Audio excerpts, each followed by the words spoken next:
Tuloy ka. Upo muna tayo dito sa... Ay, girl, meron nga palang padala yung tita ko galing Davao. Ano yan? Ayun o, durian! Ang sarap kaya ito, paborito ko kaya to. Ayun Ayoko, o, ayoko.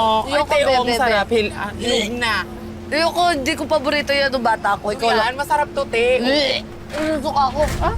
Uy, pretty! Hala ka. Hala, sorry. Sorry, te. Nako, pretty, sabi ko na nga ba, buntis ka eh. Pakalandi mo talagang babae ka. Sorry, te. Yan. Balot mo na ulit. Ayoko na. Sige. Sige na, iuwi ko na lang. Uwi ko na lang sa bahay. Oo, wala na, Alam mo, pagtitimpla na lang kita ng kape, patanggal umay. Okay, te. Nung magsabog ng tapang ang Diyos sa mundo, nasalo lahat ni Elias. Huwag kayong mag-alala, Aling Alma. Kayang-kaya ni Elias yan.